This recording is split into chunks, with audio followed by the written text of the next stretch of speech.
Bonjour, bonsoir à tous et bienvenue dans ce point Minia. Au programme aujourd'hui, des news et des bons plans. Alors je vais essentiellement parler de modèles 1/18 parce que c'est ce que je préfère et que c'est ma chaîne YouTube donc je fais ce que je veux. Pour des raisons évidentes de temps, je ne couvrirai pas tous les fabricants de miniatures, je vais me concentrer sur nos rêves et automobiles, un tout petit peu de Solido et ensuite on passera au bon plan. Bon, cette précision apportée, commençons tout de suite par nos rêves qui nous a présenté pas mal de nouveautés vendredi dernier. Je passerai très rapidement sur ce cube puisqu'il est apparu puis a été retiré du site. Il affiche désormais cette configuration, à mes yeux pas très intéressante, les jantes en noir et le gris un peu banal, bof.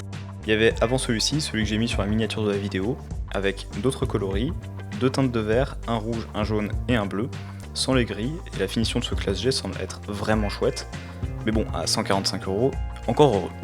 La M3 CSL est de retour, cette fois-ci dans un coloris noir, le rendu de la baie moteur est vraiment chouette, avec l'admission en carbone, et les grilles du ventilateur joliment détaillées. J'ai même l'impression sur les photos, alors peut-être que c'est juste qu'une impression, je sais pas trop, que les disques de frein sont en photo découpe.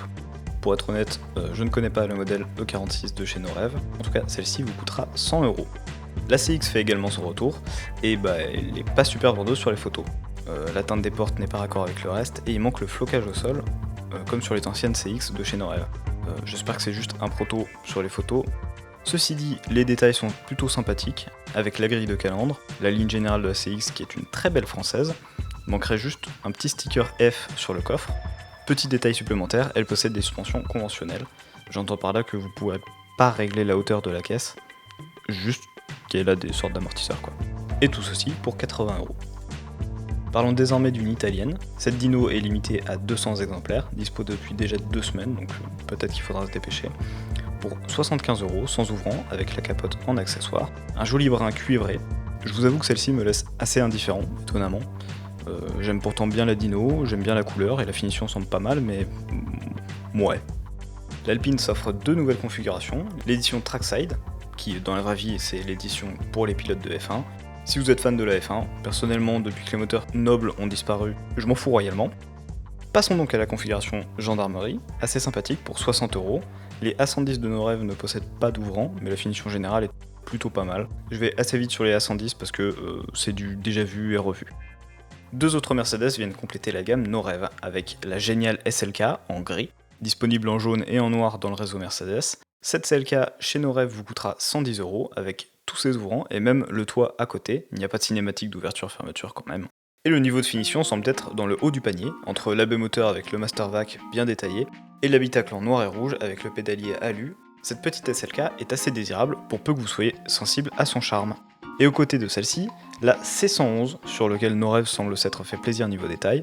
Je vous avoue que je la trouve assez moche, mais le modèle miniature donne envie avec les phares pop-up, le coffre avec flocage, et en plus vous pouvez même le retirer pour voir un peu plus près le moteur Wankel. Le petit capot avant et les portes en papillon, plus les pop-up, c'est vrai qu'elle est cool. Tout ceci pour 120€. La Golf 3 GTI est de retour pour 80€, en rouge ou en blanc, ces modèles étant assez diffusés et anciens dans l'exacte même configuration. Bon, voilà, j'en parlerai pas beaucoup plus, elles sont présentes. Il est temps de finir chez Norev par les 911 GT3 Pack Weissach, mot compliqué en allemand, en rose, rouge ou en bleu pour 125€ avec des finitions au top, tous les ouvrants, beaucoup de grilles en photo découpe, seul hic, le feu arrière, il est en peinture, on aurait préféré une pièce rapportée. Et justement, la GT3 classique en rose-rouge le propose. En contrepartie, les grilles passent de la photo découpe au plastique moulé. Vous êtes compliqué chez Norev, mais je vous aime quand même. Il n'empêche qu'elle est superbe avec tous les ouvrants et 25€ de moins que l'autre, soit 100€. Disponible également, et là c'est mon gros coup de cœur, en GT3 Touring avec ce vert anglais, les jantes dorées et cerise sur le gâteau, l'intérieur crème. Elle est juste à tomber. C'est la plus belle configuration de 992 à mes yeux. Voilà, c'est la même que la GT3 classique, simplement il n'y a pas d'aileron, c'est une GT3 Touring, logique. Et on a fini avec nos rêves, on va passer à Automobile. Automobile qui, à mes yeux, tape plutôt fort cette fois-ci.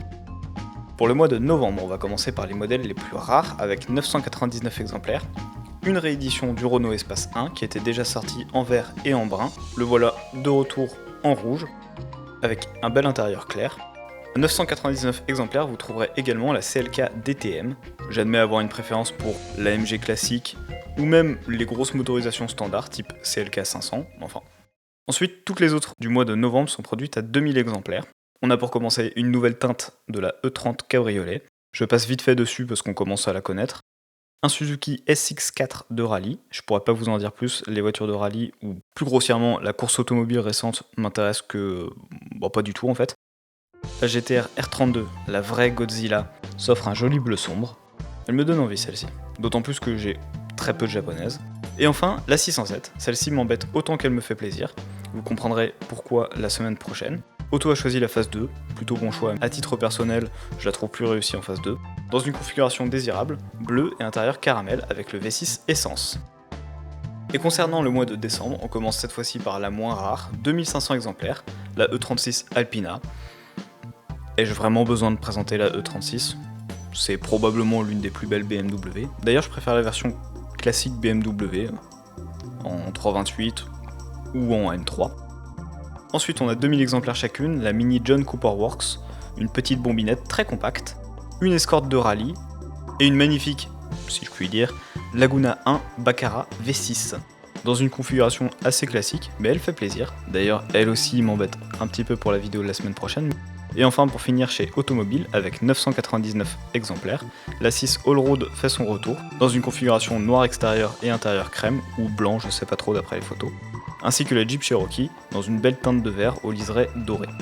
De bonnes nouveautés chez Automobile, mais chez un petit peu tous les fabricants en ce moment. On va poursuivre avec Solido, qui étend encore sa gamme de BMW avec les M4, M3, M3 Touring, M5, M5 Touring et la dernière M2. Pour le reste, je vous invite à aller voir la vidéo de Mini PDLV dédiée à Solido. Je voulais principalement vous parler de la pachydermique M5 et à la rigueur du MAN TGX qui arrive au format 1/24e. Et on passe tout de suite au bon plan de la vidéo. On commence tout de suite par le site CK Model Car avec cette Huracan de chez AutoArt. Jolie configuration, orange vif et les jantes pas en full black. Merci. On est sur du AutoArt, donc la finition est irréprochable. Sur mes AutoArt, c'est vraiment la peinture qui me surprend le plus, elle est parfaite.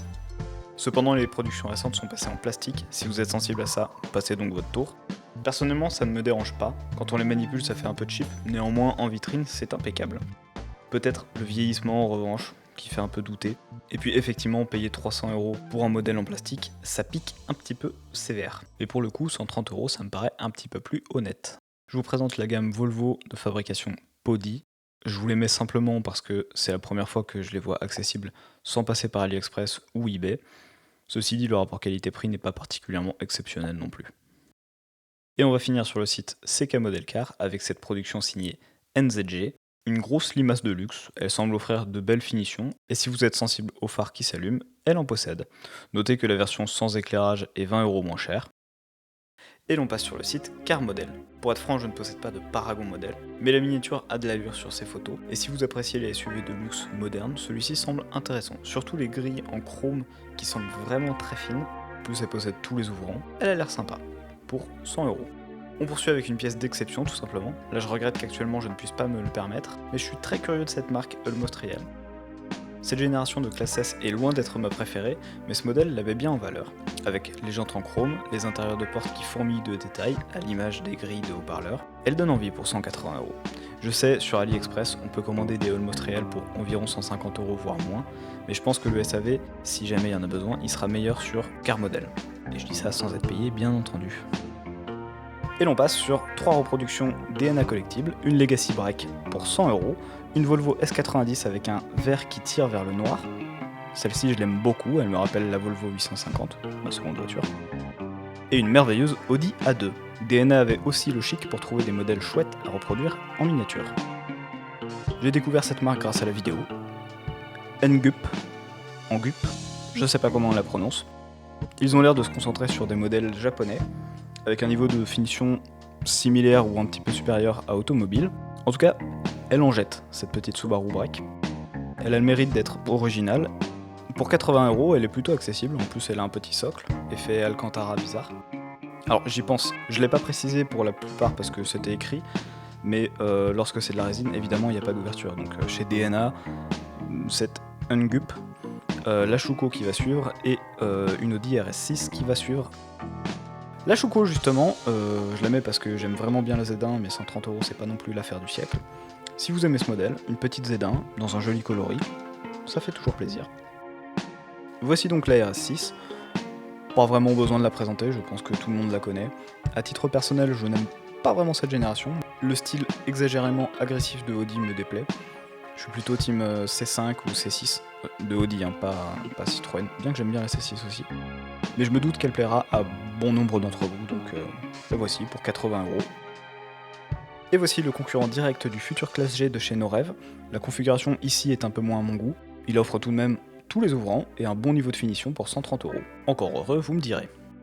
Alors celle-ci, c'est à peu près les mêmes remarques que la S600 Maybach, sauf que je préfère largement la Century, qui est une voiture pleine de charme.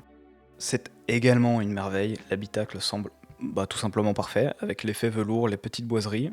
Vous pouvez même retirer les caches moteurs pour 180€, une miniature qui donne sacrément envie, assez qualitative. LCD, c'est aussi une marque que j'ai vraiment envie d'essayer, j'en ai pas encore. Et pour terminer, deux autres Auto Art, toujours en plastique mais au niveau de finition exemplaire. Les deux pour 130€, vous avez un Jimny et une Aventador. Deux modèles qui sont souvent en concurrence, d'ailleurs, c'est évident. D'ailleurs, les Auto Art récentes en plastique sont relativement bon marché en seconde main. Si vous souhaitez de belles miniatures en occasion, ça permet de faire de bonnes affaires, en évitant la spéculation évidemment, des anciennes Auto Art étant pas mal soumises à des cotes affolantes. Je mettrai d'autres liens dans la description si vous en voulez davantage. Et c'est sur toutes ces opportunités de faire mincir nos portefeuilles que nous nous quittons. Merci de m'avoir écouté et à la semaine prochaine.